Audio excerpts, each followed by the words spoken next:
안녕하세요. 저는 30대 후반 미혼 여성입니다. 명절을 앞두고 있는 시점이 되니까 자연스레 가족 얘기가 많이 나오고 있는데요. 저도 분위기에 휩쓸려 가족 생각을 하다 보니 문득 마음이 씁쓸하여 글쓰게 되었어요. 원래 부모는 조건 없이 자녀한테 사랑을 준다고 하지만 모든 부모가 다 그런 건 아니라는 걸 저는 우리 엄마를 보고 깨달았습니다. 이것만으로도 이미 제 서사는 다 설명이 되지 않았나 싶네요. 지금부터 들려드릴 우리 엄마 얘기에 부디 비슷한 일을 겪는 분들이 없길 바라면서 사연 써내려가 볼게요. 저희 엄마는 단순히 제가 딸이라는 이유만으로 저를 미워했습니다. 아들만 키우고 싶었던 욕심이 과했던 분이시거든요. 저도 처음엔 단순히 성별 때문에 자녀를 그렇게 차별할 수 있다는 걸 믿지 않았어요.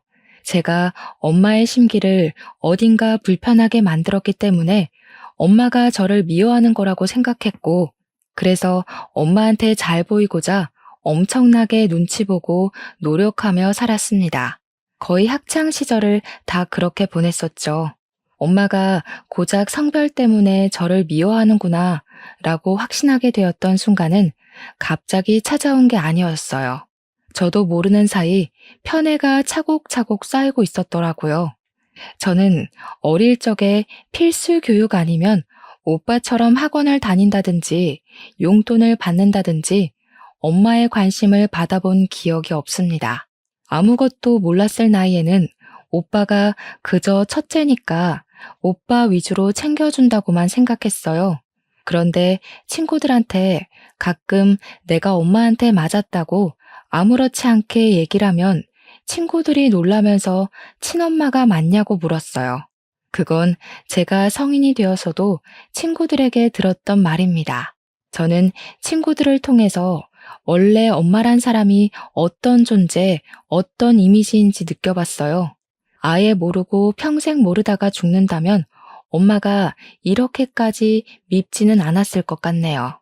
어쨌든 저는 사회적 시선이 트이면서 저희 엄마가 잘못된 사람이라는 걸 확신하게 되었죠. 그나마 엄마긴 한가 보네 싶었던 순간은 대학 첫 등록금을 내줬을 때였습니다. 물론 그 이후엔 제가 벌어서 등록금 메꿔야 했지만 엄마가 유일하게 저를 위해서 의무적으로 하지 않아도 될 부분을 지원해 준 거였어요. 저한테는 그 첫 등록금의 의미가 컸었는데 사실 오빠한테는 이런 것들이 별것 아닌 일이었어요. 오빠는 대학도 엄마가 다 지원해주고 자취도 시켜줬거든요. 용돈도 따로 주고요. 저는 자취는 꿈도 못 꿨습니다. 집에서 통학하면서 엄마가 시키는 집안일까지 하면서 살았어요. 엄마는 오빠가 원하면 간이랑 쓸개까지도 내줄 만큼 잘해줬는데요. 그런 엄마가 처음으로 오빠의 제안을 거절했던 적이 있었어요.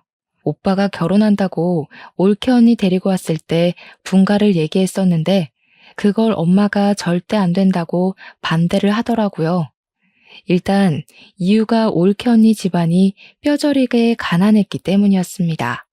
자기 돈으로만 장만한 집에 아들이 아닌 며느리가 같이 얹혀 사는 것이 싫다고 하셨어요. 엄마 말대로 올케 언니 집에서는 신혼집에 보탤 만한 거액이 없는 형편이었습니다. 올케 언니 집은 빚이 없던 적이 없었고 사돈 어른들이 젊은 시절부터 노동하느라 몸이 다 망가져서 일도 못하고 있다고 했어요. 오로지 올케 언니가 사회복지사를 하면서 식구들을 먹여 살리고 있었다는데 솔직히 사회복지사 급여로 새 식구 먹고 살기엔 많이 빠듯하거든요. 그러니까 집도 변변찮은 달동네 같은 데 있을 수밖에 없었어요. 그런 곳은 집값도 옳게 안 쳐주는 그런 곳이었습니다. 올케 언니는 200만 원 조금 넘는 돈으로 부모님 병원비에 식비에 공과금 등등을 혼자 해결해야 돼서 결혼하기까지 모은 돈도 없었어요. 기초수급자 자격은 안 되는데 마치 기초수급자처럼 한 달 돈 받고 한 달 사는 수준으로 살았다고 들었습니다. 올케 언니가 없으면 사돈 어른들은 그냥 길바닥에 나앉을 신세라는 거예요. 그래도 올케 언니 외모가 출중한 편이어서 오로지 올케 언니 외모에 한눈 팔린 오빠가 엄마한테 결혼하겠다고 우기는 바람에 이 관계가 이루어질 수 있었던 겁니다. 엄마는 오빠의 결혼을 허락해주는 대신 합가를 내걸기도 했었거든요. 합가가 조건이 합의되지 않았으면 아마 엄마랑 오빠가 처음으로 대립하는 순간이 오지 않았을까 싶기도 하네요. 아무튼 결혼이 성사되었다고 모든 것이 잘 풀릴 것처럼 잘 된 건 아니었어요. 좋아하는 사람이랑 결혼을 하게 된 오빠는 마냥 좋았을지 몰라도 제가 본 올케 언니의 모습은 좀 불안해 보였습니다. 오빠를 좋아해서 결혼을 하는 것 같긴 한데 집안끼리 너무 수준 차이가 많이 나서 상견례부터 기죽어 있는 느낌이었어요. 그건 사돈 어른들의 모습도 마찬가지였어요. 그런 올케 언니 식구들 앞에서 엄마는 올케 언니 집안을 지적하며 상견례 자리에서도 대놓고 무시했습니다. 옷이 그런 것밖에 없으셨어요? 제가 그래도 건물주인데 건물주 사돈이라고 하기엔 영 체면이 안 사시네요. 웬만하면 저 만날 때만이라도 옷 한 벌 사입고 오세요. 그게 건물주 집안에 대한 예의라고요. 그래도 나름 단정하게 입고 온 건데 사부인 눈에는 영 부족했나 보네요. 죄송합니다. 그래도 우리 딸이 참 모난 곳 없이 잘 컸어요. 부모가 못나서 그렇지 좋은 부모 만났으면 장성을 해입니다. 잘 좀 부탁드려요. 뭐 장성할지 안 할지는 지켜봐야 아는 거고요. 결혼식 온전히 제 돈으로 나가는 거 아시죠? 애들 분가까지는 못 시켜줍니다. 그리고 앞으로 우리 며느리 될 아인데 전화 연락은 자제해 주세요. 저는 우리 집에 있었던 일 어디서 말 나오는 거 딱 질색이거든요. 엄마는 사돈들이 가난하다는 이유만으로 쉽게 보는 건지 가리지 않고 막 뱉었어요. 누가 들어도 기분 상할 말이었는데 사돈 어른들은 절대 티를 내질 않았습니다. 딸을 위해서 참는 것 같았어요.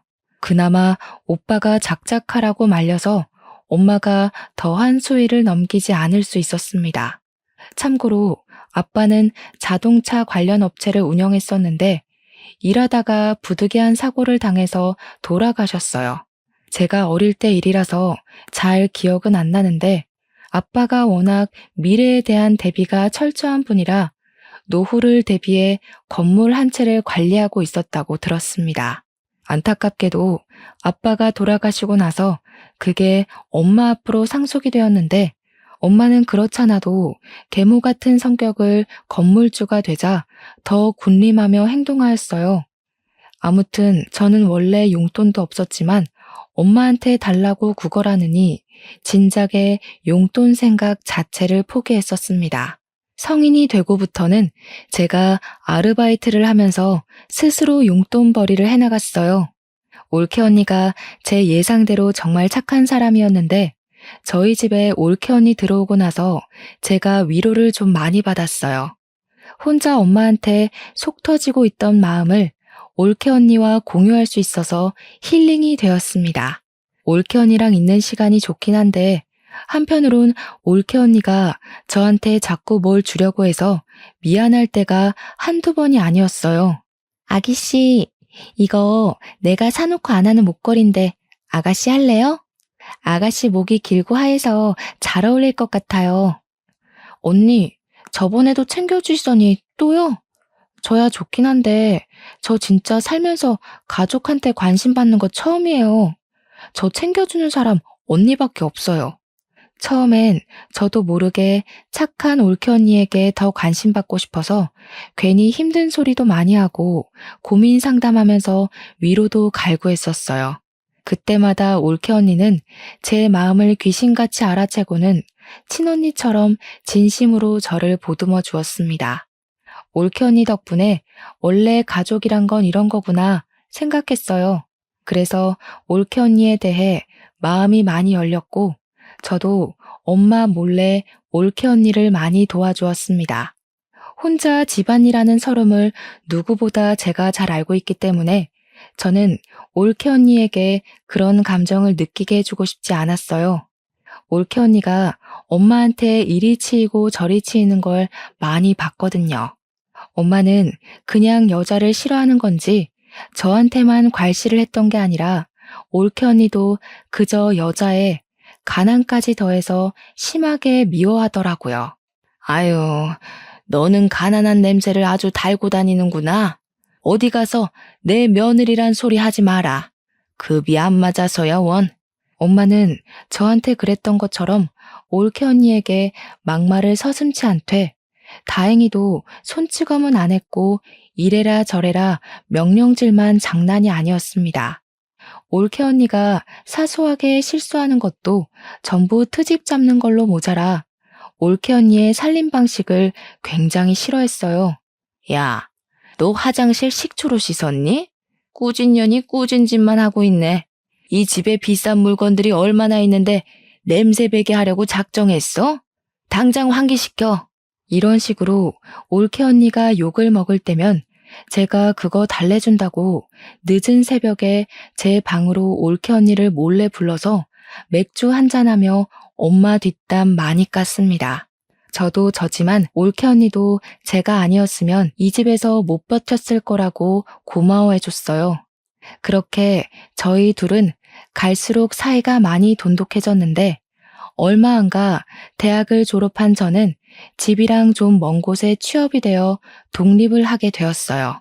그간 제가 아르바이트 하면서 안 쓰고 모은 돈이 있어서 보증금 마련은 충분했습니다. 드디어 엄마한테서 해방될 수 있었다는 생각에 무척 신이 났었지만 한편으로는 혼자 남게 될 올케 언니가 걱정이 되어서 썩 좋지도 않았어요. 하지만 제가 올케 언니를 데려올 수 없는 상황이잖아요. 만약 올케 언니가 정말로 제 친언니였다면 저는 망설임 없이 올케 언니를 데리고 나왔을 겁니다. 어쩔 수 없지만 올케 언니와 헤어져야 했던 저는 연락을 자주 하기로 하고 아쉬운 작별을 했어요. 실제로 올케 언니랑 몇 달 꾸준히 연락을 하면서 가족보다 더 가족처럼 안부를 묻고 살았습니다. 그러던 어느 날 올케 언니한테서 자정이 다 되어 연락 온 건 그날이 처음이었는데요. 언니가 우리 집에서 하룻밤 신세 질 수 있겠냐고 묻더라고요. 너무 놀라서 이 늦은 시간에 오겠다는 거냐고 되물었으나 제가 잘못 들은 건 아니었더라고요. 그런 부탁을 하는 올케 언니 목소리가 많이 안 좋아 보여서 저는 택시로 마중을 나갔습니다. 오랜만에 본 올케 언니는 얼굴이 말이 아니게 헬쑥했고 뺨이라도 맞았는지 한쪽 볼이 부어 있었어요. 이거 왜 이래요? 설마 엄마가 이랬어요? 엄마가 이제 언니 때리기까지 하는 거예요? 그냥 좀 실수로 그릇을 깼는데 이렇게 됐어요. 제가 잘못한 건데요, 뭘. 근데 좀 속상해서 아가씨가 너무 보고 싶더라고요. 늦은 시간인데도 연락 받아줘서 고마워요. 올케 언니는 거짓말을 잘 못하는 사람입니다. 그래서 저는 올케 언니 잘못으로 뺨을 맞았다는 게 거짓말이라는 걸 눈치챘어요. 집에 가서 올케 언니랑 제대로 대화를 해보았는데 역시나 올케 언니 실수 때문에 맞은 게 아니었더라고요. 오빠가 올케 언니한테 반찬 투정을 했는지 실수로 접시를 밀어서 그릇을 깨트렸는데 엄마가 그 소리를 듣고 방에서 뒤늦게 나와 확인하고는 냅다 올케 언니 귀싸대기를 날렸다는 겁니다. 한 대가 아니었다는 것은 더 충격이었어요. 그런데 여기서 더 황당하고 짜증났던 건 올케 언니가 엄마한테 맞고 있는 그 상황에서 오빠는 올케 언니를 향해 혀만 끌끌 차고 있었다고 하지 뭡니까? 언니한테까지 그럴 줄은 몰랐는데 진짜 그 사람들 정신이 나가도 단단히 나갔네요. 이거 가정폭력이잖아요. 언니가 신고하겠다고 하면 제가 무조건 도울게요. 우리 신고합시다. 괜찮아요. 그냥 오늘 밤만 좀 재워줘요. 내일 아침 일찍 들어가 봐야 돼서 먼저 좀 잘게요. 올케 언니는 우리 집에서 더 큰 보복이 돌아올까봐 두려워하는 얼굴이었습니다. 올케 언니가 한 번은 오빠한테 이혼 얘기도 했었다는데 오빠가 그걸 엄마한테 고자질하는 바람에 엄마가 또 올케 언니를 잡아먹으려 했다네요. 우리 엄마 성격에 자기 아들 커리어에 이혼 이력이 남는 게 싫어서 이혼을 절대 거절했을 거란 말이죠. 아마 그때도 올케 언니가 엄마한테 맞지 않았을까 싶은 생각이 들었어요.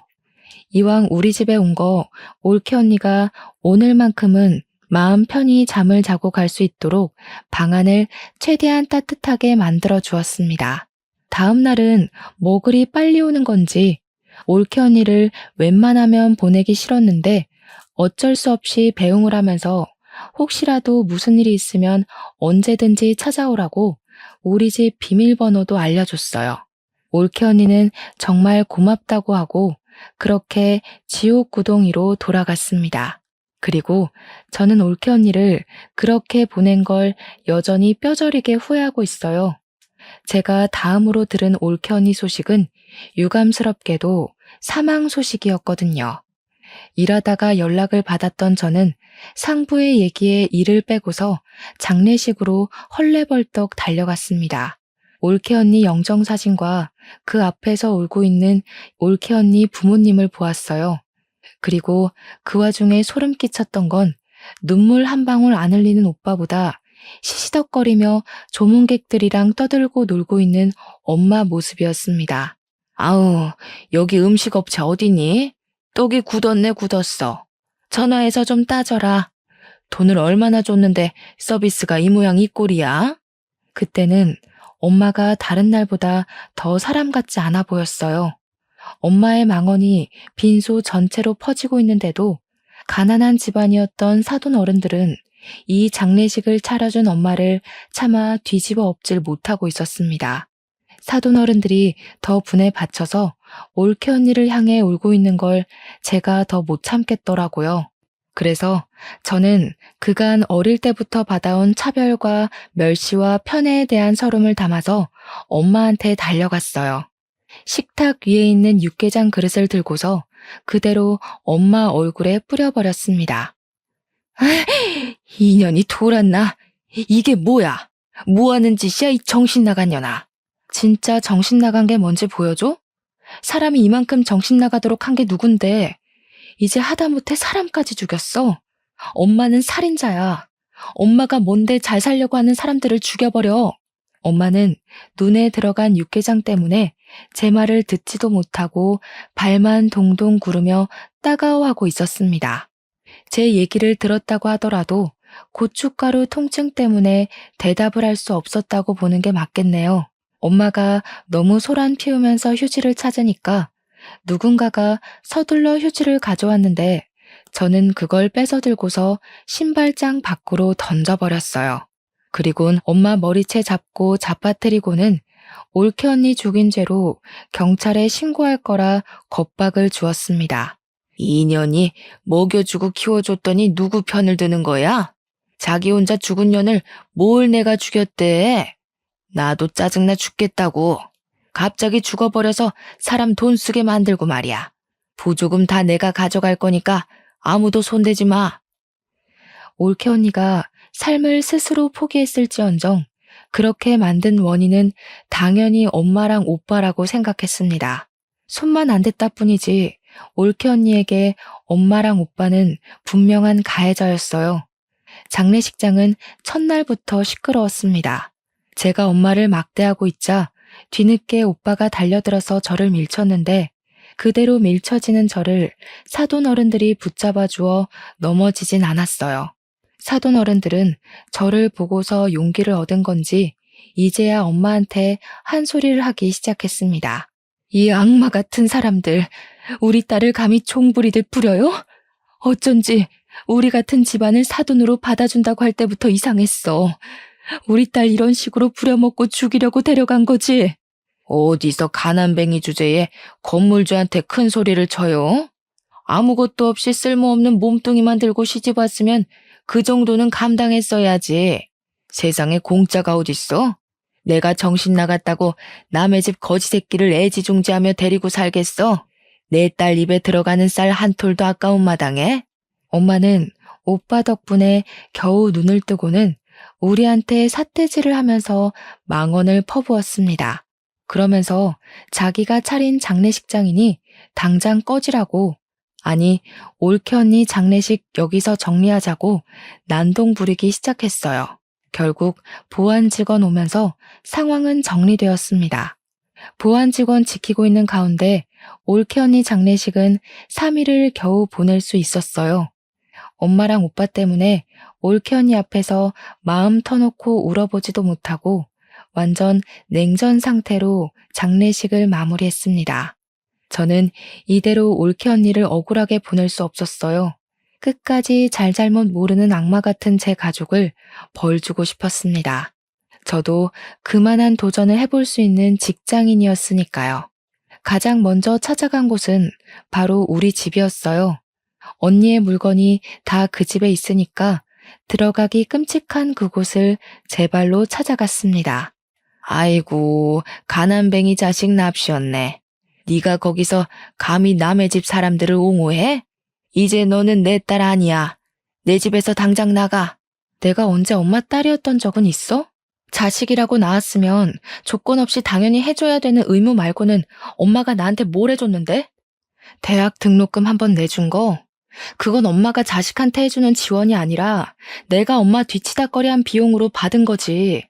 엄마가 나한테 뭘 해줬다고 생각하는 것만큼 나도 엄마한테 똑같이 해주느라 힘들었으니까 그딴 걸로 생색낼 생각 마. 그 뒤로도 엄마가 제게 시비를 걸었는데 그냥 무시해버렸습니다. 저는 오빠가 출근하고 없는 방으로 들어가 올케 언니 물건을 뒤졌어요. 그런데 감쪽같게도 올케 언니 물건이 없더라고요. 설마 벌써 내다 버린 건가 싶어 불안감이 엄습해 왔습니다. 당장 엄마한테 가서 올케 언니 짐 어쨌냐고 따졌더니 엄마가 콧방귀를 끼대요. 아, 그 꾸질꾸질한 옷들? 저 방에다 처박아뒀다. 갖다 버리려다가 내 손 더러워질까봐 놔뒀는데 얼른 좀 치워버려. 괜히 돈 빼먹는 귀신이라도 붙을라. 저희 본가에는 창고로 쓰는 방이 하나 있었는데 그곳은 보일러도 안 들어오는 방이에요. 엄마가 그곳을 가리키길래 문 열고 들어가 봤습니다. 사용하지 않는 곳이라서 전등 설치도 안 했기 때문에 창문도 없는 그 방은 깜깜 그 자체거든요. 그나마 거실에서 들어오는 불 때문에 문을 열면 안이 보이는 정도였어요. 그렇게 확인한 방 안은 정말 경악할 정도로 말이 안 나왔습니다. 올케 언니가 저 없는 동안 내내 여기서 지냈는지 베개랑 이불 곱게 개어져 있었고 언니 옷 몇 개랑 신발까지 전부 이 안에 있더라고요. 이 방에서 생활을 했던 것 같았습니다. 그걸 보자 미친 듯이 부하가 치밀어 오르면서 눈물이 났지만 참았어요. 당장의 감정 때문에 엄마랑 오빠를 더 크게 벌할 수 있는 기회를 놓칠 순 없었습니다. 저는 꽤 큰 가방을 들고 왔으나 챙길 것 몇 없는 언니의 물건을 전부 가방에 담고 집을 나왔어요. 나올 때도 엄마가 근처 얼씬도 하지 말라는 욕을 하길래 대문을 한번 발로 차주고 돌아섰습니다. 그러고는 그 짐을 사돈 어른 댁에 전달해 주었어요. 사돈 어른들은 언니의 조촐한 유품들을 보면서 또 한 번 눈물을 흘렸습니다. 정말 고마워요. 우리 딸한테 사돈 아가씨처럼 좋은 동생이 있었다면 이렇게 외롭게 가진 않았을 텐데 우리 딸에게 좋은 가족이 되어주어서 정말 고맙습니다. 안사돈 어른은 난임이라서 올케 언니도 힘들게 얻은 자식이라고 했습니다. 힘들게 얻은 자식을 지켜주지도 못하고 그렇게 황망하게 보냈으니 저는 상황을 이렇게까지 만든 엄마가 더더욱 악마로 느껴졌어요. 저는 꼭 올케 언니의 억울함 풀어주겠다고 근거 없는 약속을 했고 사돈 어른들을 위로해 주었습니다. 원래는 바로 집에 가려고 했는데 사돈 어른들이 보채서 저녁까지 먹고 갔어요. 저를 세심하게 챙겨주는 사돈 어른들 관심을 받으면서 올케 언니 생각이 많이 났습니다. 사돈 어른들과 올케 언니의 마음이 비슷하게 닮아 있는 것 같았거든요. 맛있게 식사를 마친 저는 설거지를 대신 해드리려고 했어요. 그런데 갑자기 방에서 나온 바깥 사돈 어른이 제게 하얀 봉투를 내미는 바람에 다시 자리에 앉게 되었습니다. 장례식 때 도와줘서 고마워요. 아가씨 없었다면 우리 딸 3일장도 못 치렀을 거예요. 이건 고맙다고 주는 사례비예요. 네? 아니에요. 저 이런 거 받으려고 그랬던 거 아니에요. 올케 언니는 저한테도 가족 이상으로 좋아했던 사람이었어요. 저도 화가 나서 그랬던 거지. 절대 뭘 바라고 그런 거 아니니까 이러지 마세요. 먼저 떠난 우리 딸이 종종 전화 와서는 아가씨 얘기를 했었어요. 친동생 있는 집안 안 부럽다고 그렇게 좋아했었는데 그게 내가 내내 고마워서 그래요. 너무 거절하는 것도 그분들께 예의가 아닌 것 같아서 저는 결국 그 봉투를 받아야만 했습니다. 그리곤 그 돈을 고이 모셔뒀다가 다음에 사돈댁 집들이 선물이나 사가야겠다고 생각하면서 나왔어요. 집으로 돌아가는 동안 택시 안에서 올케 언니 생각이 너무 많이 나서 저도 울음이 터져버렸습니다. 그렇게 택시에서 기력을 다 빼고 집 건물로 들어갔는데 그때 제 눈에 우편함이 들어왔어요. 생각 없이 우편물을 뽑았더니 거기에 올케 언니 이름으로 된 봉투 하나가 있더라고요. 저는 얼른 집에 돌아가서 그 우편물을 뜯어보았습니다. 거기엔 웬 USB 하나랑 언니 휴대폰, 병원 진단서, 그리고 언니 유서로 보이는 편지가 있었어요. 내용에는 제게 고맙다는 내용과 엄마랑 오빠가 언니를 어떻게 괴롭혔는지 폭행 장면, 폭언 녹음도 있었습니다. 그리고 중간에 언니가 가출한 것으로 예상되는 녹취도 담겨 있었어요. 가출을 했으면 쭉 도망칠 것이지 왜 며칠만 나갔다 온 것일까? 그게 좀 궁금했는데 그 내용은 따로 설명이 없었습니다. 어쨌든 집으로 돌아온 올케 언니는 다시 시작된 괴롭힘에 괴로워서 결국 스스로 안 좋은 쪽을 선택한 것 같았어요. 그 사실은 언니가 남긴 이 우편물들로만 봐도 정황이 확실한 부분이었습니다. 그리고 유서에는 좀 충격적인 사실이 적혀 있었는데요. 그 안에는 보육원 주소가 적혀 있었고 그게 올케 언니 아기라는 내용이 담겨 있었어요. 오빠의 자식이 맞지만 올케 언니가 일부러 가족들에게 임신 사실을 알리지 않았다고 합니다. 그 문구를 보자 올케 언니가 어느 날을 기점으로 부쩍 살이 오른 걸 본 적이 있었는데 그게 임신 때문이었나 싶은 직감이 왔어요. 그 당시 제가 올케 언니에게 몸매 변화에 대해서 물은 적도 있었거든요. 요새 살기가 편한가 식욕이 자꾸 오르네요. 아무래도 살 좀 빼야 될 것 같죠? 아가씨는 어떻게 그리 날씬하고 예뻐요? 그땐 올케 언니가 제가 묻는 말에 능청스럽게 대답하고 주제를 돌리길래 전혀 눈치를 못 챘습니다. 근데 그게 임신 때문이었다니 그렇다면 녹화 장면에서 가출을 한 걸로 보이는 그건 출산을 해야 했기 때문이었나 하는 생각이 들었어요. 엄마랑 오빠는 원래 언니한테 관심이 없었으니 언니가 저한테 그랬던 것처럼 능청스럽게 변명을 했다면 그들은 그냥 곧이곧대로 언니가 살이 쪘구나 그렇게 믿었을 겁니다. 그러니 올케 언니 임신 사실은 당연히 몰랐겠죠. 아무튼 편지에는 올케 언니가 자신의 아기를 부디 엄마랑 오빠한테 알리지 말아달라는 부탁이 적혀 있었어요. 오빠와 엄마의 인성을 알면 저 같아도 그랬을 것 같긴 합니다. 그리고 올케 언니가 써놓은 문구 중에는 아들이 아닌 딸을 임신해서 두려웠다는 말도 적혀 있었는데요.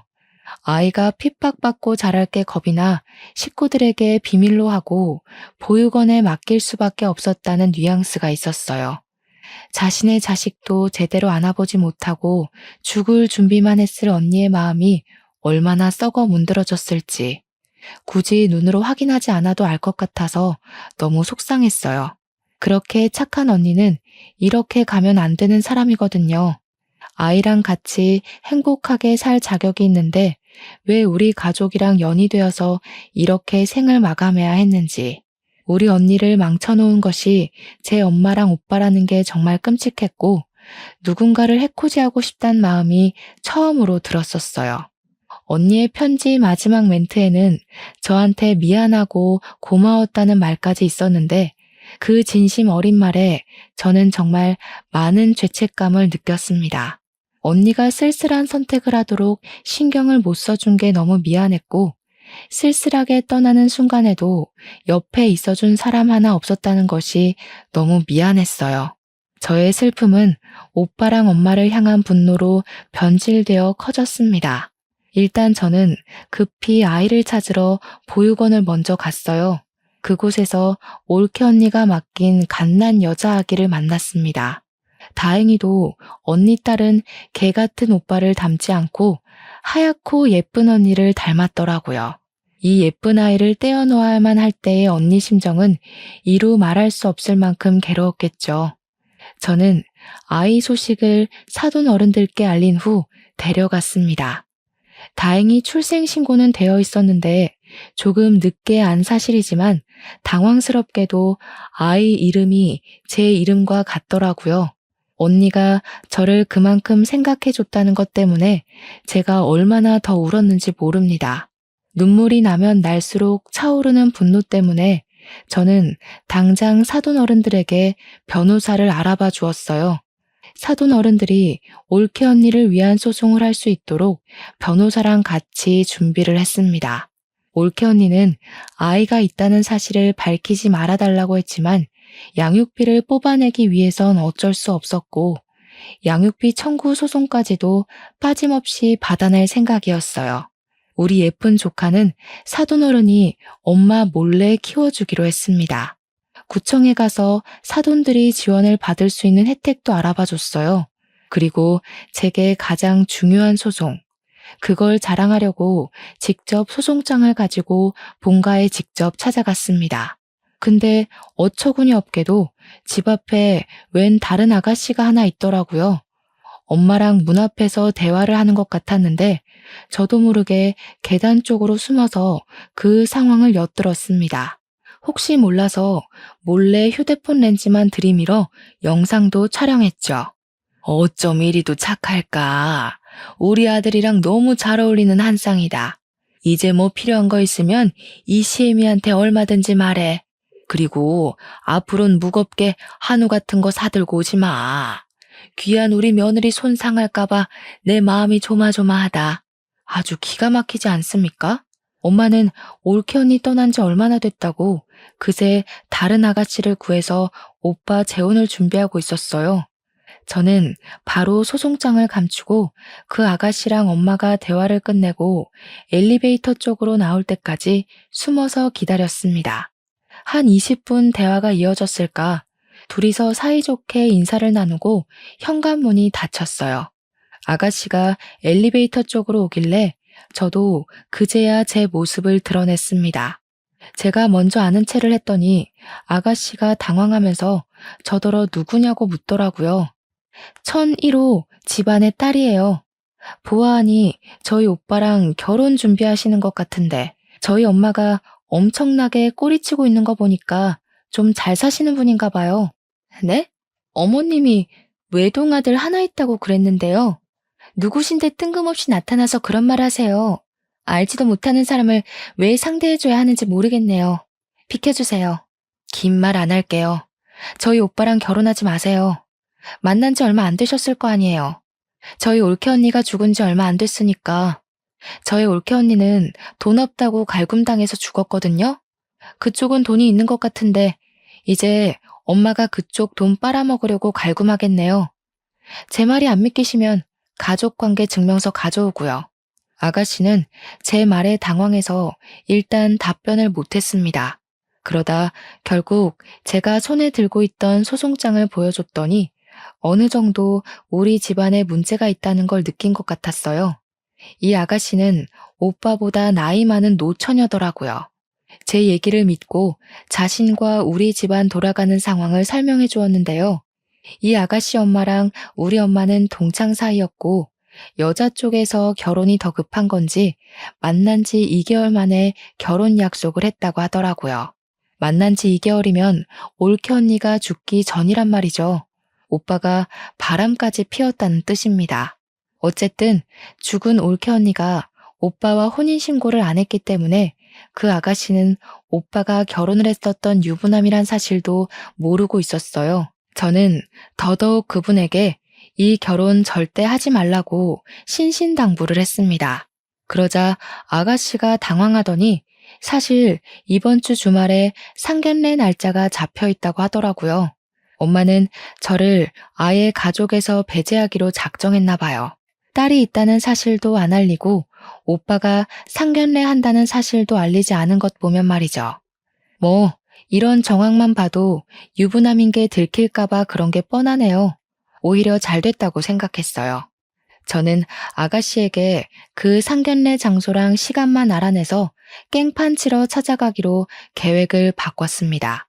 그렇게 예고 없이 들이닥친 상견례 자리에서 엄마랑 오빠는 제 얼굴을 보자마자 하얗게 질려버렸어요. 아가씨는 이미 자기 가족들에게 제가 깽판 치러 올 걸 알렸는지 엄마랑 오빠만큼은 놀라지 않더라고요. 저는 가져온 소송장을 아가씨 식구들에게 전부 보여주었습니다. 그리곤 당신 딸이 만약 이 결혼을 한다면 죽은 올케 언니 꼴 날 거라고 낱낱이 알려주었어요. 그리곤 오빠가 혼인신고는 안 했을지언정 사실 결혼을 한 유부남이라는 사실도 밝혀주었습니다. 심지어 올케 언니가 시모의 갖은 핍박과 폭언에 더 이상 살고 싶지 않아 스스로 목숨을 끊겠다는 내용의 비디오 영상까지 보여주었죠. 그곳에는 엄마가 올케 언니를 함부로 대하는 장면이 노골적으로 담겨 있었어요. 근데 여기서 돌아가는 상황을 알고 보니 아가씨 집에서 이미 엄마한테 명품백을 몇 개 해줬나 보더라고요. 게다가 엄마가 건물주 신분을 내세우면서 예단비로 1억까지 요구한 상태였고요.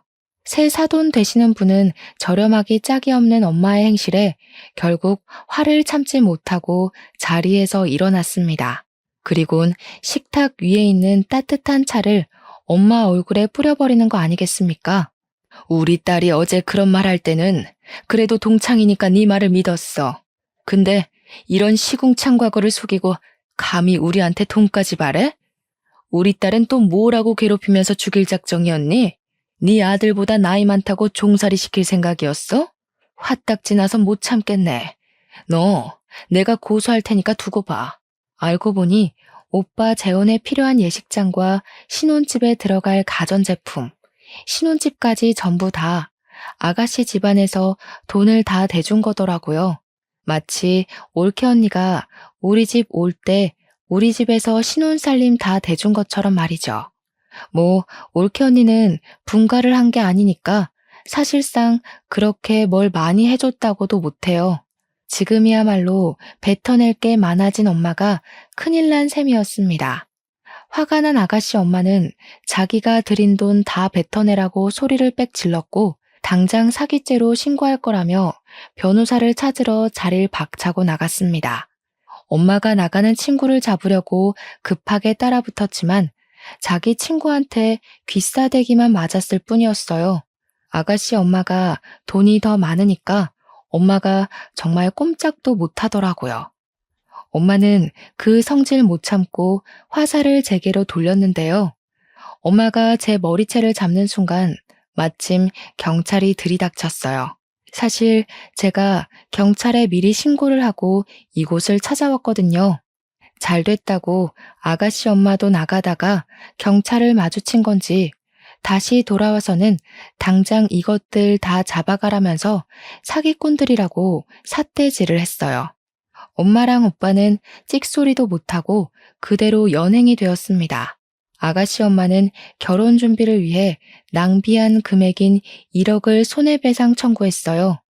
엄마랑 오빠는 징역까진 안 받고 거액의 위자료를 덤터기 맞는 걸로 판결이 내려졌습니다.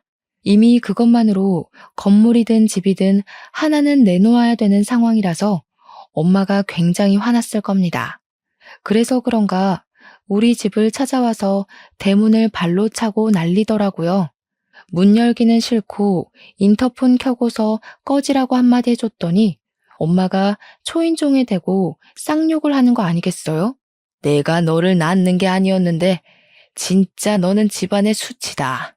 어떻게 한 번도 엄마 인생에 쓸모가 있던 적이 없냐? 2년 때문에 지금 얼마를 손해봤는지 알아? 거지 같은 사돈댁 챙기면서 멋대로 살 거면 영영 나타나질 말던가. 왜 우리 앞길을 망쳐? 고작 이런 걸로 망했다고 횡포 부리면 안 되지. 사돈 어른이 양육비 청구도 했어. 이번만 돈 나가는 게 아니라 지금부터 한 20년은 보내줘야 할 거야. 엄마가 건물주라서 양육비 액수도 크게 잡히더라. 어? 뭔 개소리야. 양육비가 뭔지 모르니? 네 오빠랑 죽은 년 사이에 아무것도 없었는데 무슨 수로 양육비를 청구해? 아, 뭐 그새 애라도 하나 입양했나 보지? 그런데 어쩌니? 혼인신고 처리 안 돼 있어서 그 애는 우리 아들이랑 상관이 없는데. 이렇게 멍청한 것도 엄마라고. 고지 곧대로 당하고 산 게 억울하네. 오빠한테 사실 딸 있었어. 올케 언니가 그 집안에서 애 키우면 피 말라 죽을까봐 숨겨두고 있었거든. 조만간 유전자 검사 결과 우편으로 갈 테니까 따질 거면 꼭 확인하고 따져. 아이 소식은 다소 당황스러웠는지 제 말이 끝나도 인터폰 안에서 아무 말도 안 들려왔어요. 거기다 대고 저는 한마디 더 해줬습니다. 딸도 있는데 또 오빠 재혼시키면 내가 평생 따라다니면서 네 아들 혼사길 다 망쳐놓을 거라고 경고를 날렸죠. 저는 그걸 마지막으로 엄마랑 오빠와 대면한 적이 없습니다. 변호사에게서 소식만 전해 듣길 엄마는 위자료랑 소송 금액 그리고 벌금을 내기 위해서 자랑스럽게 떠벌리던 건물을 팔았다고 했어요. 그나마 살고 있는 집 하나는 지킨 것 같더라고요. 물론 그것도 어떻게 될진 모르죠. 양육비를 20년이나 줘야 하는데 과연 오빠 급여 하나 가지고 생활비에 양육비에 사치 쩌는 엄마 용돈에 감당이 될지 모르겠네요. 저는 20살 때부터 가족의 도움 없이 저 혼자 돈을 마련했기 때문에 그들이 망하든 말든 상관이 없었어요. 그들 인생 망쳐놨으니 이제는 그저 사랑스러운 조카를 보는 낙으로 지낼 뿐이었습니다. 조카는 하루가 달리 예쁜 모습을 자랑했는데요. 올케 언니랑 전체적인 느낌이 닮았으나 가장 닮은 게 웃는 얼굴이더라고요. 조카가 웃을 때마다 언니 생각이 나서 한 번씩 마음이 저려요. 그래도 떠난 언니가 이제는 마음 편히 발 뻗고 잘 수 있게 제가 조카를 평생 책임지고 보살펴 줄 생각입니다. 예쁜 것만 보여주고 싶고 걸을 수 있는 나이가 된다면 그때부터 언니가 있는 곳에 함께 데려갈 생각이에요. 조카가 엄마의 얼굴은 알면서 자랐으면 좋겠거든요. 혹시나 아빠를 물어본다면 저는 숨김없이 말해줄 생각입니다. 물론 그건 조카가 그 정도의 아픔을 감당할 나이가 되면 말이죠.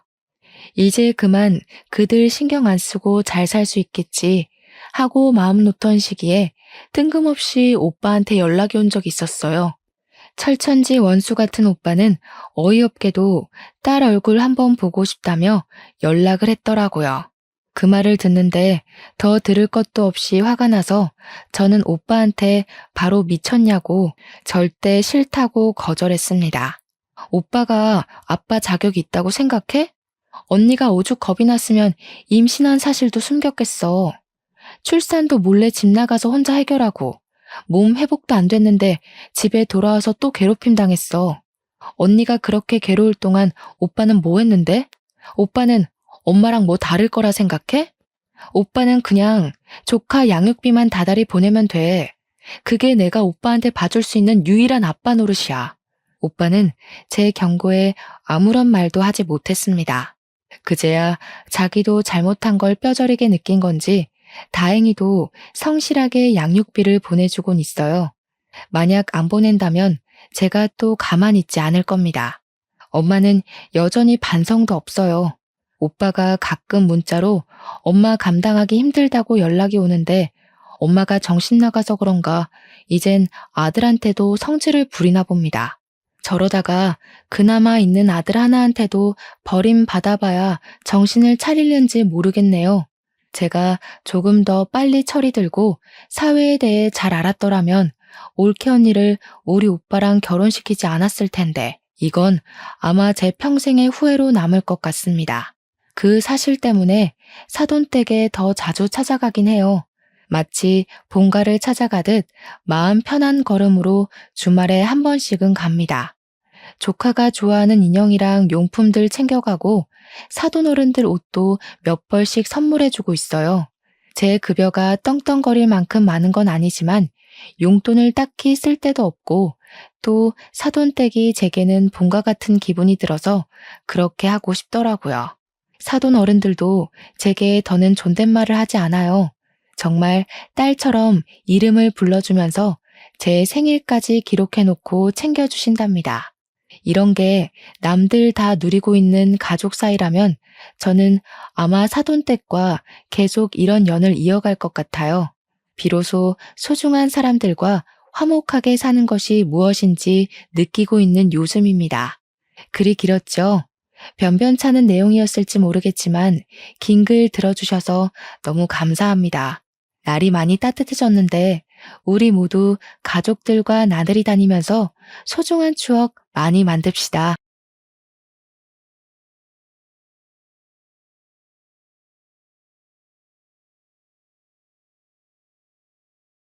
지난 겨울은 유난히 추웠고 참 매서웠던 것 같습니다. 이 맹렬한 추위가 도대체 언제쯤 끝이 나나 했던 것이 엊그제 같았는데 어느새 시간이 흘러 따뜻한 봄 기운이 살랑거리네요. 안녕하세요. 저는 서울에서 떡집을 혼자 운영하는 33살의 여성입니다. 사연을 쓰기 위해 저의 지난 몇 년을 떠올려 보니 다사다난이라는 단어가 떠오릅니다. 아침에 눈을 뜬다는 것 자체가 괴로울 정도로 힘들고 슬프고 분노에 가득 차 있었는데 이 또한 시간이 흐르니 제 마음이 안정되어 이렇게 여러분께 이야기할 수 있을 정도가 되었네요. 아직도 제 마음의 상처는 여전하지만 오늘 이 자리를 통해 저의 아픈 과거를 훌훌 털어버리고 싶어 사연을 보내봅니다. 저희 부모님은 제가 아주 어릴 때부터 서울에서 떡집을 하고 계셨습니다. 직접 운영하셨던 것은 아니고 떡집을 운영하시는 사장님 부부가 따로 계시고 저희 부모님은 사장님 부부 밑에서 일을 하셨어요. 사장님 부부는 저희 부모님께 떡 만드는 다양한 기술을 알려주시기도 하시고 제가 떡집에 놀러 가면 정말 잘 놀아주셨습니다. 또한 제가 부모님께 혼나서 풀이 죽어 있으면 사장님 부부는 제 옆에서 혼난 이야기를 다 들어주셨고 때로는 제 기분이 풀어지도록 부모님을 혼내준다고 하셨어요. 그러면서 갓 나온 뜨끈한 떡을 주시곤 했는데 그때 그 떡이 얼마나 맛있었던지 모르겠습니다. 아직도 그 맛은 잊히지 않네요. 저는 이렇게 잘해주시는 두 분을 삼촌 이모라고 부르며 사장님 부부를 우리 부모님보다 더 잘 따랐답니다. 제 인생 최고의 어른이신 사장님 부부에게는 아들이 하나 있었어요. 그의 이름은 이호준인데 학교에 다닐 때부터 공부를 참 잘했고 얼굴도 꽤 잘생기고 친구들에게 인기도 참 많았답니다. 거의 매학년 반장을 했었고 전교 회장도 꽤 했었습니다. 호준이의 부모님과 저의 부모님이 같은 떡집에서 일하시다 보니 저와 호준이는 매일 붙어 다니며 같이 등하교했어요. 초등학교, 중학교, 고등학교까지 같은 학교에 다녔고 우리는 정식으로 사귀는 사이는 아니지만 둘도 없는 단짝이 되어 같이 공부도 하고 연애 상담도 하곤 했죠. 호준이는 단순한 동네 친구를 넘어 가족 같은 사이였답니다. 우리는 고등학교 졸업을 하며 처음으로 다른 길을 걷게 되었어요. 공부를 꾸준히 잘했던 호준이는 서울의 좋은 대학교에 진학했고 공부에는 크게 관심이 없던 저는 대학교에 떨어지고 무엇을 하며 살까 고민하고 있었습니다. 딱히 하고 싶은 것이 없던 저는 부모님을 따라다니며 떡집으로 출근했어요.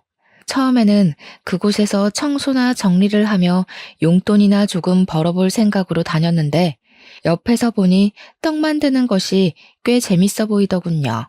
그래서 사장님 부부께 부탁해서 떡 만드는 것을 배웠습니다.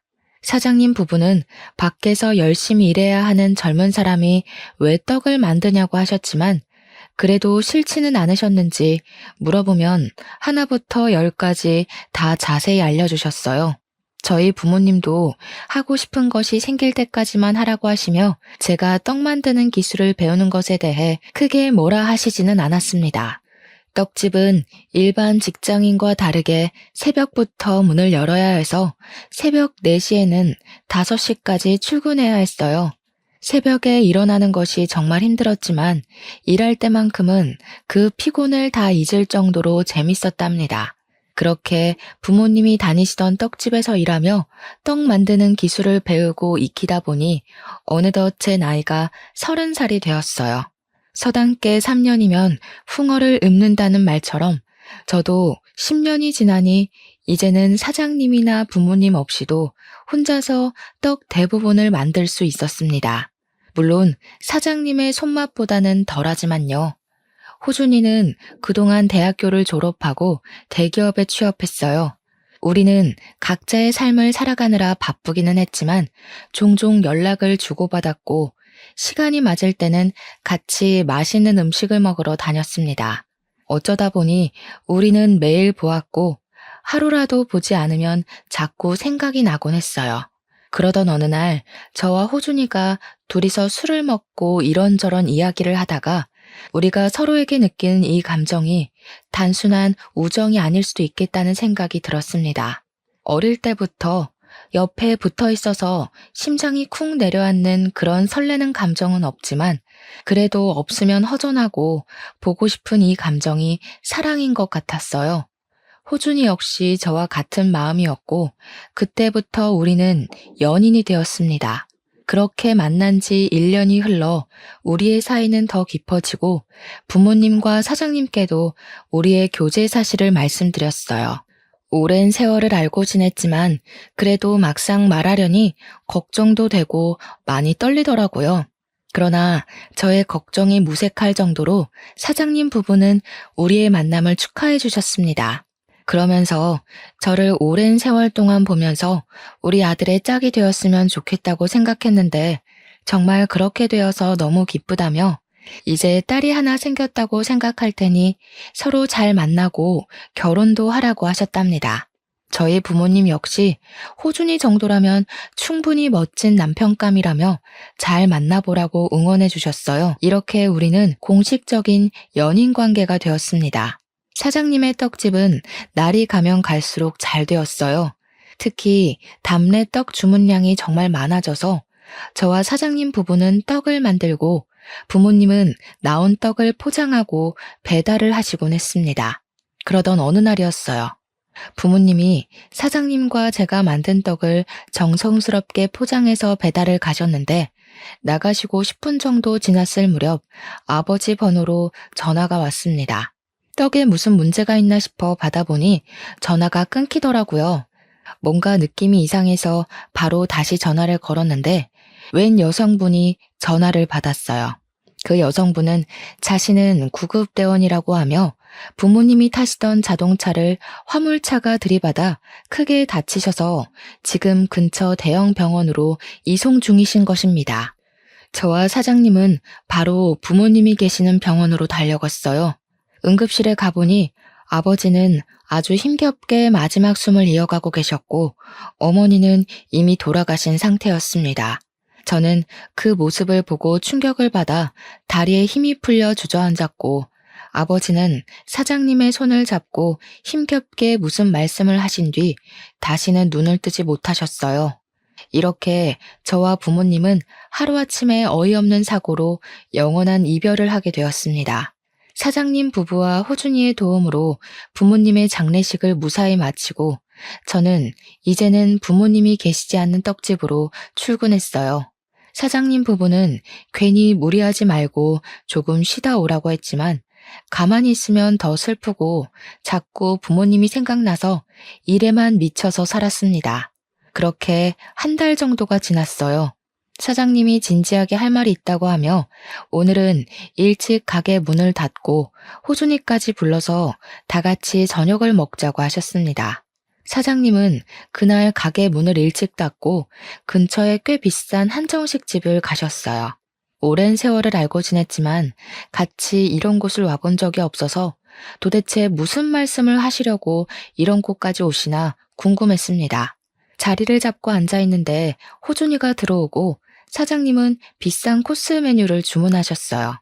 그러고 나서 아주 조심스럽게 저와 호준이가 아직도 잘 만나고 있는지 물어보셨습니다. 우리는 가끔 다투기는 해도 아직 잘 만나고 있다고 말씀드렸더니 사장님께서 대뜸 둘이 결혼을 하는 것이 어떠냐고 하셨어요. 갑작스러운 사장님의 말씀에 당황스러워서 우리가 아무 말도 하지 못하고 있었습니다. 호준이가 갑자기 웬 결혼이냐고 물으니 사실 제 아버지가 사고로 돌아가시기 직전 우리 딸 지혜를 잘 부탁드린다고 말씀하시고 숨을 거두셨대요. 그 뒤로 사장님은 어떻게 해야 아버지의 유언을 들어줄 수 있을까 생각해 봤는데 아무리 생각해도 저를 며느리로 드리는 것이 제일 나은 방법인 것 같았답니다. 그러면서 둘이 마음만 잘 맞고 괜찮다면 얼른 결혼하면 좋겠는데 우리 둘의 생각은 어떠한지 물으셨어요. 호준이는 어차피 결혼할 생각이 아예 없는 것도 아니었으니 결혼을 하겠다고 했고 저 역시 호준이와 같은 생각이었습니다. 저와 호준이가 결혼하겠다는 의사를 밝히자 사장님은 잘 생각했다고 하시며 아주 좋아하셨어요. 그러면서 예물이나 예단 헌수 같은 것은 하지 말고 신혼집이나 살림살이는 사장님께서 다 마련할 테니 둘이 살림만 합치라고 하셨습니다. 그 뒤로 우리의 결혼은 아주 빠르게 진행되어 말이 나온 지 한 달 만에 정식 부부가 되었고 어린 시절부터 저의 최고의 어른이었던 사장님 부부는 이제 시부모님이 되었답니다. 시부모님은 저를 정말 딸처럼 생각하셨어요. 시댁에 가서 음식을 먹을 때 해산물을 좋아하는 남편보다는 고기를 좋아하는 제 위주로 음식을 해주셨고 시댁에서 설거지조차도 한 번을 해본 적이 없었습니다. 저를 위해 음식을 차려주셨으니 설거지를 하려고 해도 시부모님은 새벽부터 떡집에서도 일하고 집에서도 자기 아들 밥을 차리고 설거지 매일 할 텐데 무슨 시댁에 와서도 설거지냐고 하시며 절대 못하게 하셨어요. 또한 다 같이 TV를 보다가 뭐가 맛있어 보인다고 하면 다음날 아니면 다음 주에라도 반드시 음식을 사오시거나 만들어주셔서 시부모님 앞에서는 맛있겠다는 말도 함부로 하지 못했답니다. 우리가 밖에 나가면 사람들은 다들 저를 시부모님의 친딸로 보았어요. 저는 그런 시부모님을 보면 꼭 돌아가신 부모님이 다시 살아서 오신 것 같았고 많이 부족한 저를 진짜 딸처럼 잘 챙겨주시는 시부모님을 친부모님처럼 모시고 살아야겠다고 다짐했습니다. 남편 역시 저에게 너무 잘해주었어요. 아주 어린 시절부터 만나 설레는 감정은 없지만 남편이 퇴근하고 나서 집에 같이 있으면 편하고 참 재밌었습니다. 그런데 어느 날부턴가 남편의 표정이 점점 어두워지고 잠도 잘 못 자는 것 같았어요. 무슨 일이 있냐고 물으니 회사에 팀장님이 새로 오셨는데 남편과 너무 맞지 않는다는 것입니다. 사소한 일로 매일 혼내고 사람들 앞에서 인격 무시하는 발언까지 한다며 자존심이 너무 상해서 관두고 싶다고 했어요. 솔직히 지금 바짝 돈을 벌어서 모아야 할 때인데 급여나 복지가 좋은 회사를 관두는 것은 아닌 것 같아서 조금만 참아보라고 했습니다. 그랬더니 남편은 저에게 회사 생활을 한 번도 해보지 않은 사람이 사람으로 인해 스트레스 받는 이 기분을 어떻게 알겠냐고 하며 은근히 저를 무시하더라고요. 남편은 그 뒤로도 계속 힘들어했고 잠도 못 자고 밥도 잘 못 먹는 것 같았습니다. 시부모님도 점점 힘들어하는 남편을 보며 걱정을 많이 하셨어요. 남편은 몇 날 며칠을 힘들어하다가 결국 회사를 관둬야겠다고 하며 시부모님께서도 회사를 관둔다고 이야기했습니다. 시부모님은 남편에게 그래도 한 집안의 가장인데 무책임하게 관두는 것은 아니라고 하시며 지금 회사에서 나가면 뭐 해먹고 살 것이냐고 물으셨어요. 남편은 시부모님의 물음에 공무원이 되고 싶다고 했습니다. 공무원 역시 사람들과 함께 있어야 하니 사람 스트레스가 있기는 하겠지만 그래도 평생 직장인이 해볼 만하지 않겠냐며 한번 도전해보고 싶다고 했어요. 남편은 원래 한번 계획하면 무조건 밀어붙이는 성격이었고, 그런 남편의 고집을 시부모님도 저도 꺾을 수가 없었습니다. 결국 남편은 남들이 다 부러워하는 대기업을 관두고 공무원 시험을 준비하게 되었어요. 남편은 퇴사하고 딱 하루만 쉬고 그 다음날부터는 눈에 불을 켜고 공부했습니다. 새벽에 출근하는 저와 같이 일어났고 저보다 더 늦게까지 공부하다가 잠을 잤어요. 저는 그런 남편이 공부에만 매진할 수 있도록 집안일이나 식사 준비는 다 제가 했습니다. 남편이 공부할 동안 남편의 수입이 끊기고 저의 월급으로만 생활하려니 참 힘들었어요. 시부모님은 힘들면 언제든지 도와줄 테니 말하라고 하셨지만 이 집과 가전제품도 다 장만해 주셨는데 어떻게 또 손을 벌리나요? 그래서 힘들어도 아끼고 아껴가며 생활했고 다행히 남편은 열심히 공부해서 공무원 시험 준비한 지 1년 반 만에 합격했답니다. 시부모님은 남편에게 지혜가 내조를 잘해줘서 합격한 것이라고 하며 저에게 고마워하라고 했습니다. 저는 아무것도 한 것이 없는데 시부모님께서 이렇게 치켜 세워주시니 너무 민망했어요. 남편은 그 뒤로 신규자 교육을 받고 집 근처 행정복지센터로 발령을 받아 그곳으로 출퇴근을 했고 저는 항상 그래왔듯 시부모님의 떡집에서 일하고 있었습니다. 이제는 시부모님의 도움 없이도 시부모님이 만드신 떡과 비슷한 맛을 낼 수가 있었어요. 저는 이렇게 맛있는 떡이 이 동네뿐 아니라 다른 지역에서도 더 많이 팔리기를 바랬습니다. 요새는 온라인으로도 떡 케이크나 담래떡을 많이 판매하길래 시부모님께 인터넷으로 판매를 해보자고 제안했어요. 시부모님 역시 온라인 판매를 생각하고 계셨다고 하시며 한번 시작해보자고 하셨습니다. 처음 한 달 동안은 음식을 택배로 보내다 보니 택배 사고가 빈번하게 일어났지만 점차 우리에게도 요령이 생겼어요. 그래서 두 번째 달부터는 택배 사고가 거의 없었고 여기저기 홍보도 많이 해서 매출이 꽤 많이 일어났습니다. 시부모님은 온라인 판매를 시작한 뒤로 떡집에서 발생하는 순이익의 절반을 저의 월급으로 주시며 앞으로 이 떡집을 아들이 아닌 저한테 물려줄 테니 한번 잘 운영해 보라고 하셨어요. 남편은 새로운 곳에서 일을 배우느라 많이 힘들어 보였습니다. 온종일 낯선 곳에서 낯선 사람들에게 일을 배우느라 많이 긴장한 눈치였고 집에 퇴근하고 오면 녹초가 되어 있었어요. 그나마 다행인 것이 지금 있는 곳에 직속 상사로 고등학교 여자 동창이 있어서 조금은 편하다고 했습니다. 그 여자 동창은 이름이 김은지인데 은진의 부모님이 꽤 큰 회사 사장님이시라 학교 다닐 때도 부잣집 딸로 유명했어요.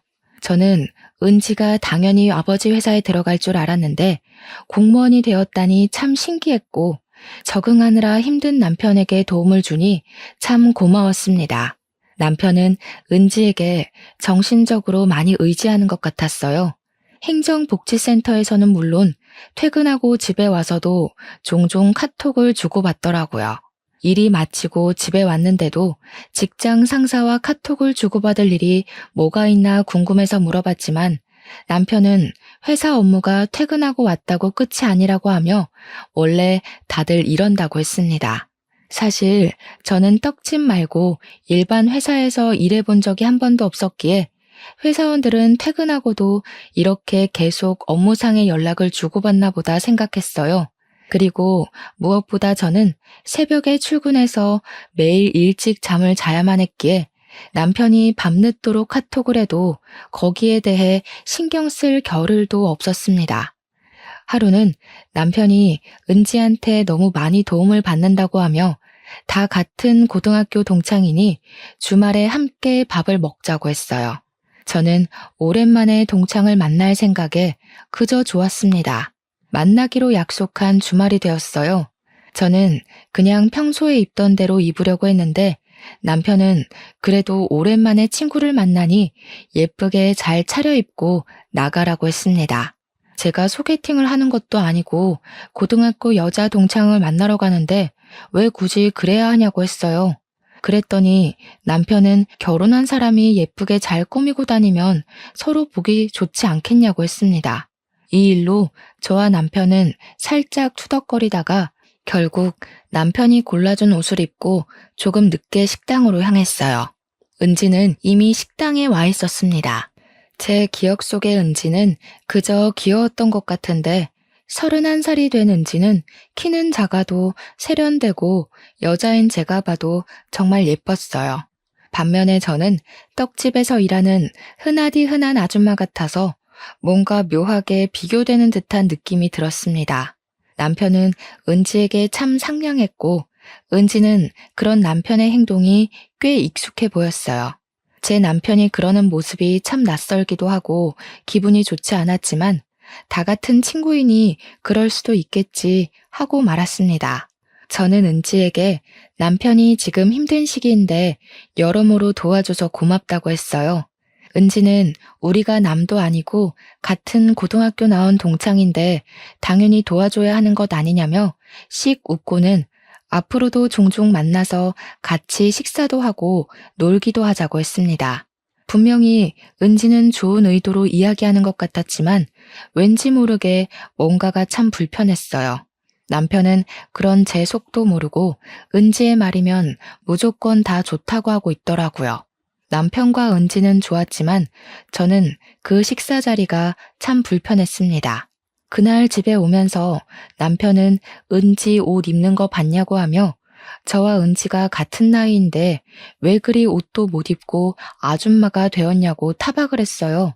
저는 솔직히 제가 회사에 다니는 것도 아니고 남들이 거의 보지 않는 새벽에 나가서 일찍 퇴근하는데 꾸밀 일이 뭐가 있냐고 했습니다.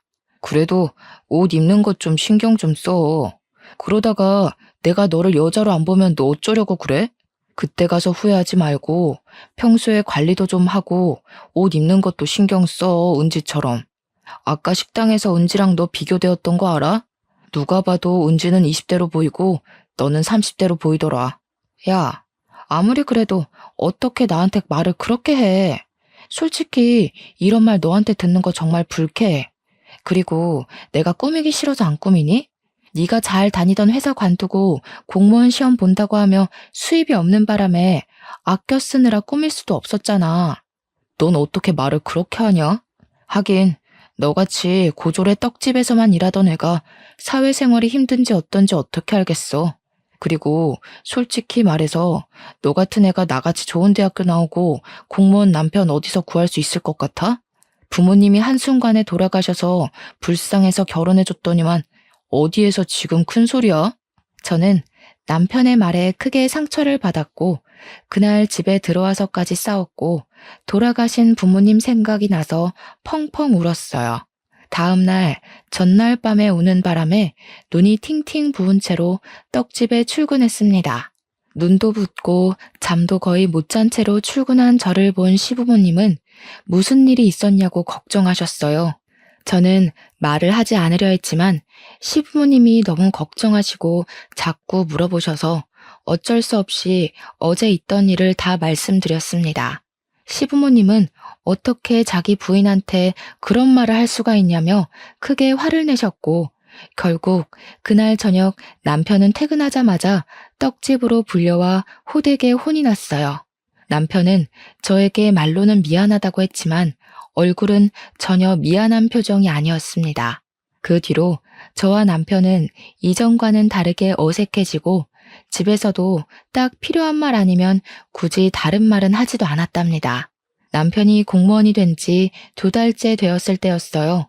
남편 부서의 회식과 일이 많아져서 저녁을 매일 밖에서 먹었고 일주일에 1번에서 2번은 밤늦게까지 술을 먹고 들어왔습니다.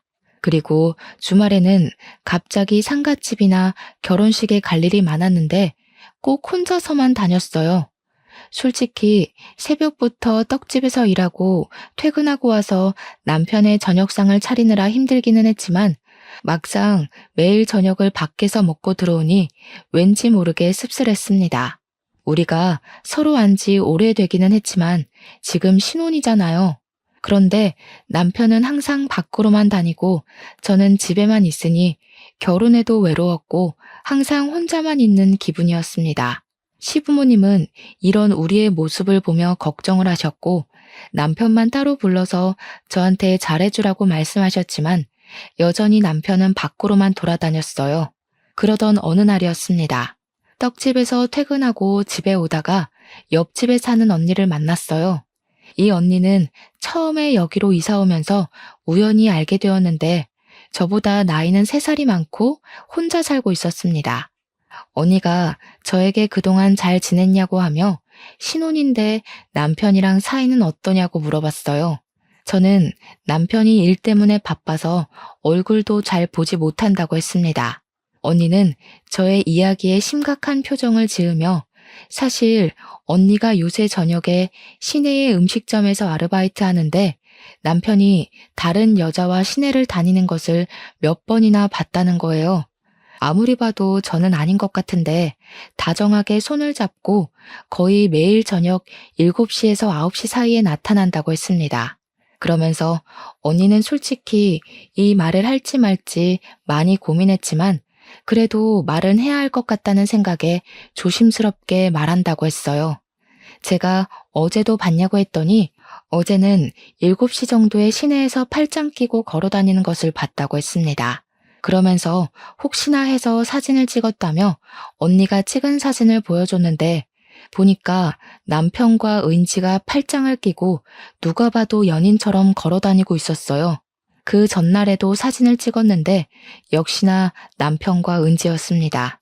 저는 일단 언니에게 그 사진을 받은 후 집에 들어가서 남편에게 전화했지만 받지 않았어요. 의심은 가는데 전화는 받지 않으니 화가 잔뜩 난 저는 남편이 전화를 받을 때까지 계속 전화를 했습니다. 한 5번 정도 전화를 하니 그제야 남편이 전화를 받았고 바쁜데 왜 이리 전화질이냐고 짜증을 냈어요. 저는 당장 따지려다가 일하고 있으니 참고 오늘 반드시 해야 할 말이 있으니 퇴근하면 바로 들어오라고 했습니다. 남편은 겨우 그 말 하려고 전화했냐고 하며 그냥 전화를 끊어버렸어요. 그날 남편은 자정이 되어도 제가 출근하는 시각인 새벽 4시가 되어도 집에 들어오지 않았고 전화도 받지 않았습니다. 결국 저는 뜬 눈으로 밤을 새운 채 출근했고 시부모님은 초췌해진 제 얼굴을 보고 무슨 일이 있냐고 물어보셨어요. 남편이 다른 여자를 만난다는 사실을 말씀드리려다가 아직 확실한 것도 아니니 그것은 말씀드리지 않고 남편이 집에 들어오지 않았다고만 이야기했습니다. 시부모님은 결혼한 지 얼마나 됐다고 외박이냐고 하며 잠도 한숨도 못 잔 것 같은데 컨디션이 좋지 않은 날에는 일하면 사고 나니 오늘은 집에서 쉬라고 하셨어요.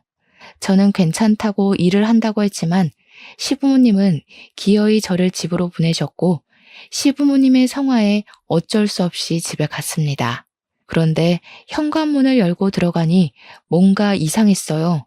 저는 분명히 불을 다 끄고 나왔는데 집안 불이 다 켜져 있었어요. 게다가 현관에는 남편의 신발과 웬 여자의 신발이 나란히 놓여 있더라고요. 저는 설마 하는 마음으로 집에 들어갔습니다. 부엌에서 남편의 말소리가 들려 가보니 남편과 은지가 나란히 앉아 제가 한 밑반찬을 먹으며 신혼부부처럼 아주 다정하게 이야기를 나누고 있었어요. 순간 피가 거꾸로 솟고 눈이 뒤집히며 화가 나 온몸이 부르르 떨렸습니다. 저는 남의 집에서 둘이 뭐 하는 짓이냐고 하며 소리쳤고 분노에 찬 저의 소리에 남편은 깜짝 놀라 출근해야 할 이 시간에 여기에 왜 있냐고 물어봤어요. 너 그동안 회사에서 일한다고 해놓고서 은지 얘랑 같이 있었지? 어제 옆집에 사는 언니가 그러더라. 저녁 시간에 네가 어떤 여자랑 같이 손잡고 팔짱 끼고 다정하게 다닌다고. 그래. 나 은지랑 만난 지 조금 됐어. 지질이 궁상인데다가 떡만 만드는 네가 이제 더는 여자로 안 보여. 네가 인물이 좋기를 하니, 집이 잘 살기를 하니, 아니면 여자로서의 매력이 있기를 하니. 아무리 생각해도 내가 너와 함께하는 미래는 행복하지 않을 것 같아. 그런데 은지는 예쁘지, 집안도 좋지, 매력도 있지. 이런 여자가 날 좋아한다는데 내가 왜 거절해? 안 그래? 어떻게 네가 나한테 그럴 수 있어?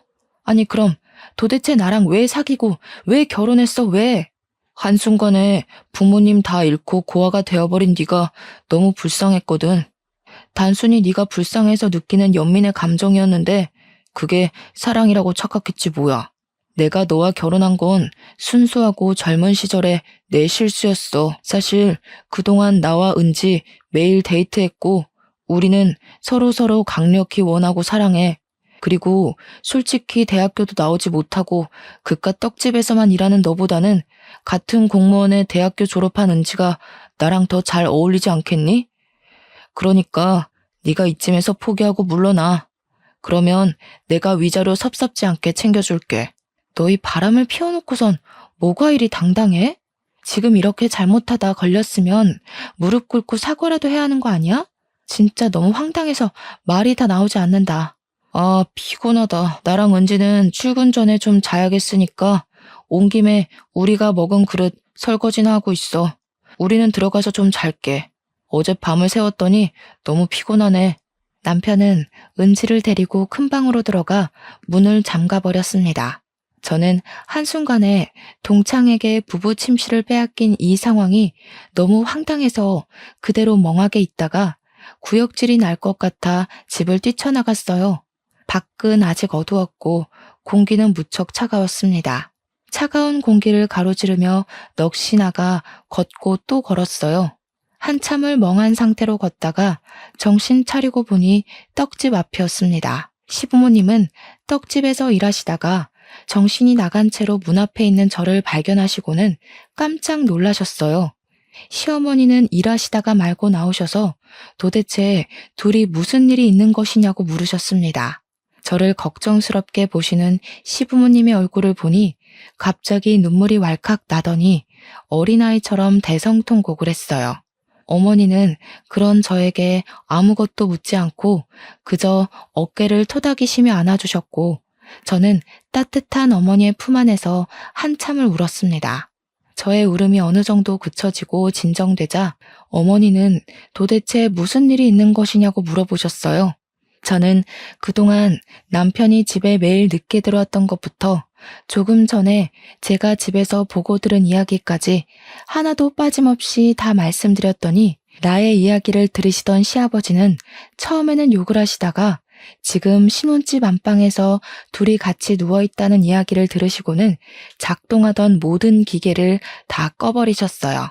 그러고서는 오늘은 장사하지 않는다고 하시며 가게 문을 닫으시고는 바로 우리 집으로 향했습니다. 시아버지는 집에 들어가자마자 바로 큰 방으로 들어가셨는데 그곳에는 남편과 은지가 서로 껴안고 누워서 잠을 자고 있었어요. 시끄러운 소리에 남편이 눈을 뜨고 이어서 은지가 눈을 떴는데 저와 시부모님이 앞에 있자 깜짝 놀라더라고요. 아버지는 화가 잔뜩 나셔서는 남편을 그야말로 개패듯이 때렸습니다. 내가 너를 이렇게 가르쳤냐? 어떻게 너 하나만 보고 결혼한 지혜를 이렇게 배신할 수가 있어? 네가 그러고도 사람이야? 이 얼빠진 놈아. 아버지, 그만 좀 때리세요. 아버지가 이러셔도 저 어쩔 수 없어요. 제가 진짜 사랑하는 사람이 은지인데 어쩌라고요. 이놈의 자식이 뭘 잘했다고 지금 눈 똑바로 뜨고 말댔구야? 이런 놈은 더 맞아야 해. 맞아야 정신을 차리지. 시아버지는 남편을 사정없이 때렸습니다. 사실 시아버지가 학창시절에 핸드볼 선수여서 손이 꽤 크시고 힘도 정말 세셔서 남편이 맞을 때마다 소리가 엄청났어요. 많이 아플 텐데도 남편은 아버지와 제게 절대 잘못했다는 이야기는 하지 않았습니다. 아버님, 그만하세요. 이러다가 호준이가 죽겠어요. 정말 아들이 죽을 때까지 때리실 작정이세요? 이게 뭘 잘했다고 큰 소리야? 납작 엎드려서 죄송하다고 싹싹 빌어도 모자랄 판국에 당장 이 집에서 나가. 여기가 어디라고 남의 부부 침실에 함부로 기어들어와서는 어디서 이래라 저래라야? 뻔뻔한 년 같으니라고. 저 못 나갑니다. 호준이랑 여기서 같이 나갈 거예요. 두 분이 아무리 뭐라고 하셔도 저와 호준이는 영원히 사랑하고 끝까지 함께 할 겁니다. 그러니 저한테 나가라고 이야기하지 마세요. 두 분도 호준이 이제 그만 괴롭히시고요. 애초부터 사랑하지도 않은 사람이랑 결혼을 시키신 건 두 분이세요. 이것들이 정신이 나가도 단단히 나갔구나. 이 집 내가 마련한 집인 건 알지? 둘 다 당장 나가. 이호준, 이제 넌 내 아들 아니다. 나 너 호적에서 파버릴 거야. 그러니까 나가서 다시는 내 눈앞에 나타나지 마. 갈아 마셔도 시원찮을 놈들 같으니라고. 시부모님은 잘못을 인정하지 않고 오히려 당당한 남편과 은지를 집에서 내쫓아 버렸습니다. 저는 둘이 쫓겨나가는데 속이 후련하다기보다는 그저 눈물이 났어요. 도대체 이게 무슨 상황인가 싶고 왜 제게 이런 일이 생기나 싶었습니다. 시어머니는 저를 안아주시며 어깨를 토닥여 주셨고 시아버지는 둘이서 당장 갈라서라고 하셨어요. 그러시면서 호준이 저놈은 이제 아버지의 아들이 아니고 저를 딸로 생각할 테니 우리 셋이서 같이 살자고 하셨습니다. 그리고 저에게 아들을 못나게 키워서 고생시킨 것 같아 정말 미안하다고 하셨어요. 저는 시부모님의 손을 꼭 잡으며 저의 마음 알아주시고 위로해 주셔서 감사하다고 했습니다. 시부모님의 말씀에 너무 감사해서 울고 남편 때문에 화나서 울고 정말 이날은 온종일 펑펑 울기만 했네요. 시부모님은 제가 괜찮다면 일단 이 집에서 시댁에서 같이 살자고 하셨어요. 이미 남편의 마음은 되돌릴 수 없을 정도로 떠났으니 이혼해야겠다는 생각이 들어서 알겠다고 했습니다. 그 길로 저는 제 짐을 다 챙겨서 시댁으로 들어갔어요. 시어머니는 잠도 못 자고 종일 먹지도 못하는 저를 위해 정성껏 죽을 끓여주셨습니다. 솔직히 음식이 입에 들어가지는 않았지만 일단 먹고 기운 차려야 잘못한 사람에게 화도 내고 복수도 할 수 있다며 먹기 싫어도 먹으라고 하셨어요. 시부모님도 자기 아들이 이런 짓을 저질렀으니 속이 말이 아니었을 텐데 그래도 제 앞에서 아무 내색하지 않으시고 저를 걱정하시고 위해 주시니 너무 감사했네요. 시부모님은 이제부터 여기가 우리 집이라 생각하고 뭐 하려고도 생각하지 말고 편히 지내라고 하셨습니다. 저는 그런 시부모님께 너무 감사했고 이분들의 진짜 딸이 되어 평생 모시고 살겠다고 다짐했어요. 혼돈의 하루가 지나고 다음 날이 되었습니다. 잠을 설치기는 했지만 조금 쉬니 마음이 많이 진정되었어요. 시부모님은 이미 새벽에 출근하셨는데 그 와중에도 시어머니는 저의 아침상을 차려주셨습니다. 식탁 위에는 당분간 집에서 쉬며 마음을 잘 추스르라는 쪽지가 있었어요. 그 쪽지를 보고 밥상을 보니 또 눈물이 왈칵 났고 저는 울면서 어머니께서 차려주신 밥을 겨우 먹었네요. 밥을 먹고 기운이 생긴 저는 바로 이혼 서류를 작성해서 남편을 만나러 갔습니다. 남편에게 남편이 근무하는 복지센터 근처의 카페에서 만나자고 하고 기다리는데 남편과 은지가 같이 들어오더라고요. 제가 이혼 서류를 내미니 남편은 기다렸다는 듯이 바로 이혼하자고 했습니다. 이혼해줘서 고마워.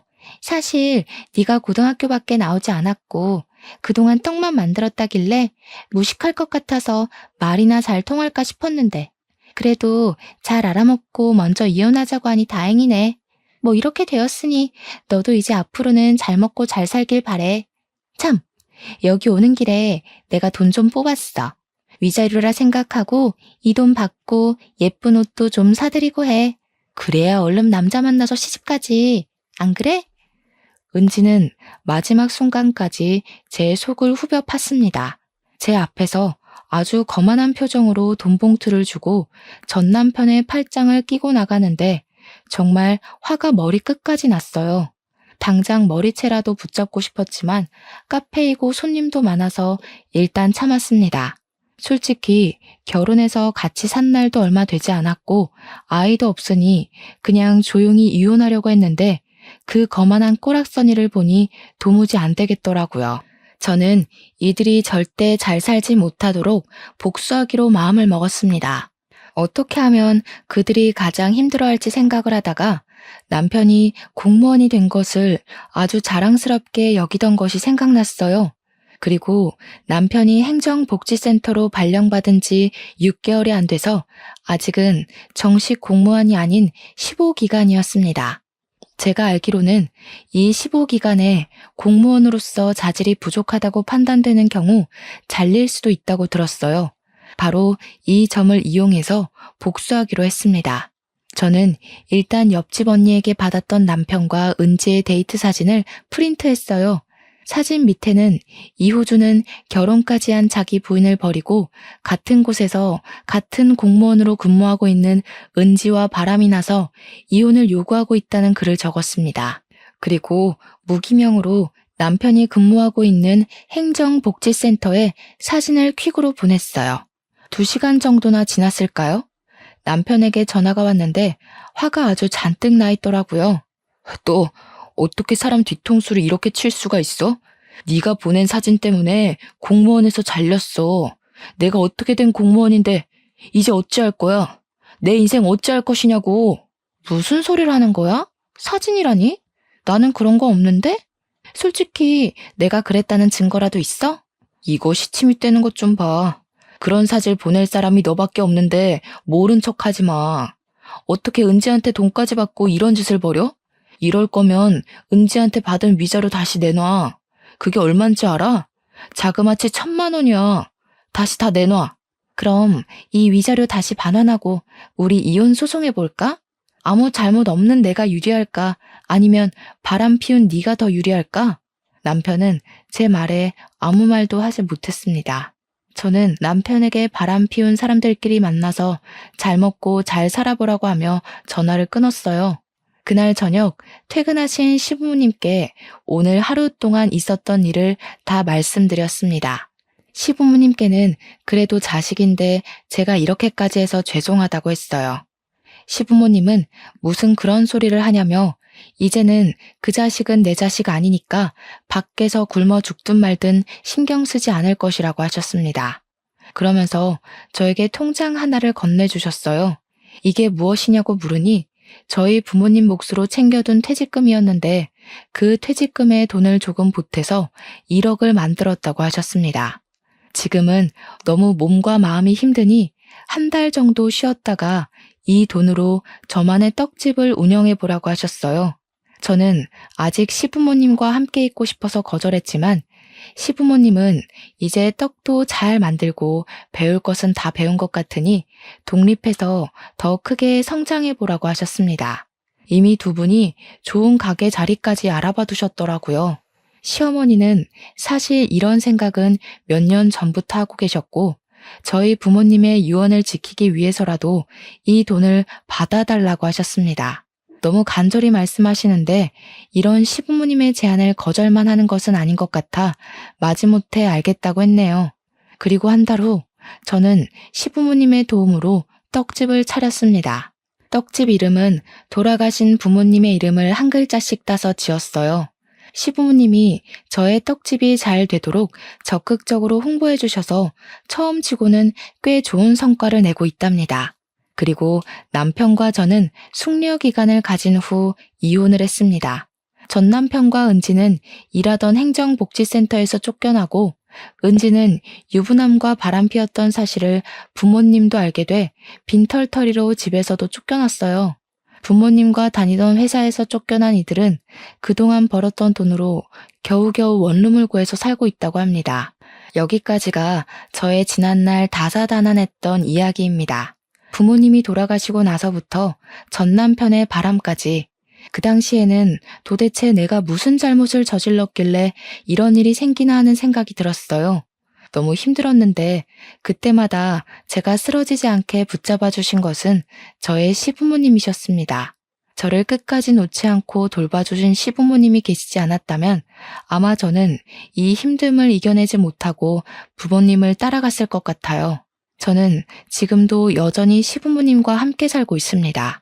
여전히 저를 딸처럼 생각하시며 설거지도 집안일도 일절시키시지 않고 정말 친딸처럼 잘 대해주시고 계세요. 그런 시부모님께 너무 감사드리고 진짜 딸처럼 평생 효도하며 모시고 살 것입니다. 솔직히 그동안 쑥스러워서 이런 얘기 못했지만 이 자리를 빌려 시부모님께 진짜 사랑하고 고맙다고 말씀드리고 싶네요. 다들 행복한 일들만 가득한 마음 따뜻한 봄날이 되시기를 진심으로 기원하며 이제 저의 사연을 마쳐볼까 합니다. 들어주셔서 감사합니다.